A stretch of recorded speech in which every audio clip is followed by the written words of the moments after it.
season is over, and that is Jaylen Brown and the Celtics. Of course, they lost that tough Game 7 to the Sixers Saturday. They were favored to win the East. They failed to make it out of the first round.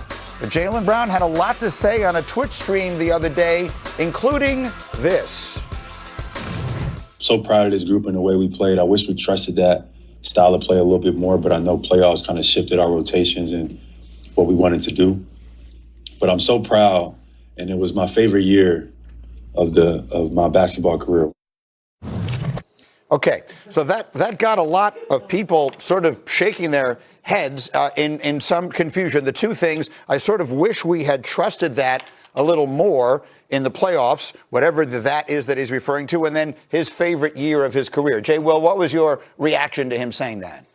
I think Jaylen Brown is one of the best players in the league. I also think he's one of the most intelligent. I think there was a lack of awareness for Jaylen Brown as a leader, and I still think there's a ton of room for growth for him in that category. Understanding the circumstances of how everybody in the media feels about him and Jason Tatum. For him to say, and it's fine if you feel that this was your greatest year, but you have to know, like, I can feel a lot of things about a lot of people at ESPN. If I say them out loud, I have to understand there are repercussions for what my thing is, my opinion, for saying them out loud. Right. And that continues to pour gasoline on the fire of the greatest year actually being the year that these two won a championship together, in which he got Eastern Conference MVP, in which he got NBA Finals MVP. And it enhances that story when I don't know if there's a reason why it needs to be said out loud. Just my favorite year of my career is the year that Jason was hurt and basically didn't play most of the season. Almost everyone is going to react to it that way, whether he meant it that way or not. What did you think? I'm a big Jaylen Brown fan. Same. Much of the year, if the vote had gone a month earlier, I had him first for a long time for MVP. Yeah. I wound up putting him third after Joker second and SGA first. And I thought Jaylen Brown had a great year. We know that.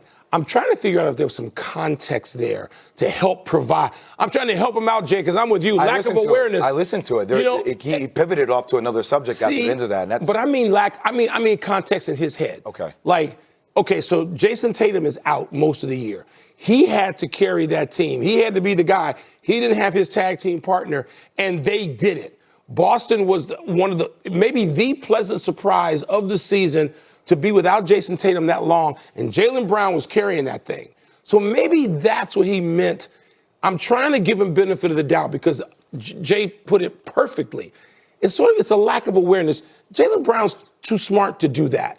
You know the repercussions. You can say it, you can feel it, but you know what's going to come from that. Mm-hmm. And so now going forward with the Celtics, we're going to start re-examining all this again, right, Jay? Yep. The lid is off, and we're going to get into this next year, particularly if that team doesn't rebound and get back to championship form. Let me get the Windman in on this. Wendy, you watched as this conversation sort of picked up steam as the day went on yesterday. What's your reaction to it? I'm still recovering from the great Michael Wilbon not having Victor Wembanyama in his top 3 on the MVP ballot. I had him 4. Who was I going to take out, Wendy? Who was I going to take out? Well, don't get us sidetracked. We'll argue about that one later. We got to go back. How about Jaylen Brown? I was actually thinking about Pat Riley when I heard this because Pat Riley, the older I get, the more I realize that David Stern and Pat Riley are really smart, quite frankly. And Pat Riley always talks about the disease of me or the disease of more. And you see it when a player or a team wins a championship.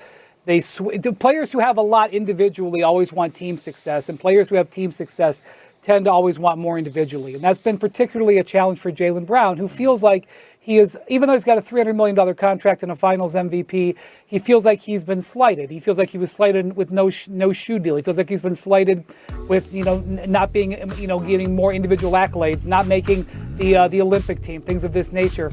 And so I think the spirit of what he was saying was the way the Celtics approached this year with all these young guys and these new faces getting bigger roles, and that was the most enjoyable part of his career.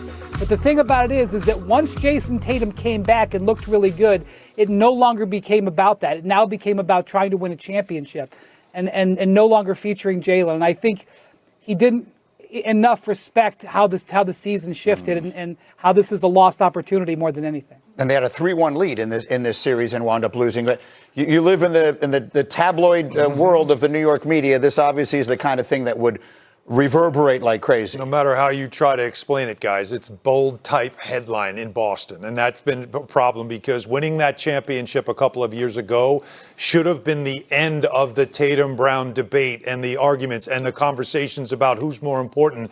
That should have been over. What Jaylen Brown did was breathe life into it on his own personal accord, on his own social media. He was at a podium after the series ended. He talked to the media in those situations, never once said anything like this. But in a private moment, well, not private, but in his own moment where he controls the message, he chose to say something like that now has created a new conversation or renewed a conversation in Boston about their two stars. You know what it reminds me of? And this is, I hope this is an analogy that many of the people watching are old enough to remember. But the one year that Michael Jordan was off playing baseball, Scottie Pippen, I have always said, should have been the MVP of the league. 94. 93, 94. Agreed. He was MVP unbelievable. of the All-Star game. Carried them that year. Yep. They lost to the Knicks on a terrible call in a game 5. We won't relive all of that. Bring it up. I'm still angry about it. Hugh Hollins and all of that. Yeah. But let's not. The point I'm making is, and unfortunately, whatever the relationships are there now kind of clouds all of that. But in an honest moment, I wonder, even though Scottie Pippen won championships in 6 other seasons, if that wasn't the one that he enjoyed the most, because it was all him. He was the central part of that team, and they overperformed. They achieved more than most people thought that they would. They had a great year, and he was the star of it. Now, again, he had 6 other seasons that ended in championships, so no one wants to hear him say, actually, that was my favorite year. That's kind of what this made me think And of. that's what I was talking about the context in his head, particularly without Jason. Right. And as Wendy just said, all these young players who need to be led. Now, the question is, can he be that leader with a full team with Jason there? I mean, we still don't know that. We don't know that about him. He certainly did in that series, the finals, in which he was the NBA Finals MVP. Yeah. But there, I mean, this is one point. There are guys, and Greeny, you got me thinking about this. Look, Scottie Pippen, I know pretty well. Scottie has always been incredibly sensitive. Remember, they're diagramming a play to play against the Knicks in the playoffs, and Scottie sat when Phil diagrammed the play for Tony Kukoc. 1.8 seconds in Game 3. Yep. Okay, so the sensitivity was very real. It had its destructive moments, but that was overshadowed incredibly by 6 championships and all the other stuff and all defensive teams and all the things Scottie did. With Jaylen Brown, they're too good.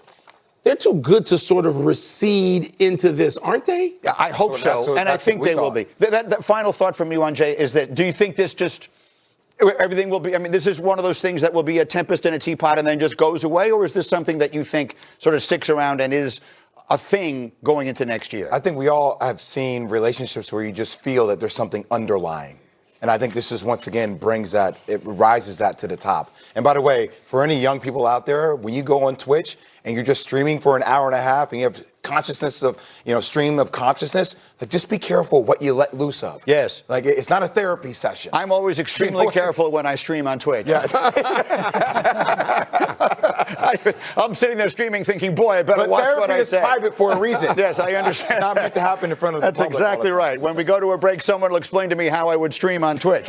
Meanwhile, as we look ahead to tonight's games, it is time for Hitting the Mark, brought to you by DraftKings Sportsbook. All right, Alan Hahn, Lakers and Thunder, you like SGA to score at least 30 tonight. Yeah, because I just don't know how they're going to stop him. You know, obviously, A, he's got rest. B, he's going to draw a lot of fouls. He's impossible to guard. 30 will be easy for him. All right, next up, LeBron, 8 or more rebounds. You say yes. Yes, because there's going to be a lot of rebound opportunities. He's going to have to do everything. He's also a guy that's playing off a little bit of rest. And in Game 1, you want to see him basically just empty the tank in this game to keep his team competitive. He has to be everything. And then in the East game, you've got Cade Cunningham knocking down at least 3 threes. They're going to keep him out of the paint. There's a lot of size in the front line for the Cavs. So he's averaging 3 threes a game already in the playoffs. See him on the perimeter. A lot of Max Strus trying to keep him out as well. So those are the picks. SGA over 30 points, LeBron 8 boards, Cade Cunningham at least 3 threes. If you like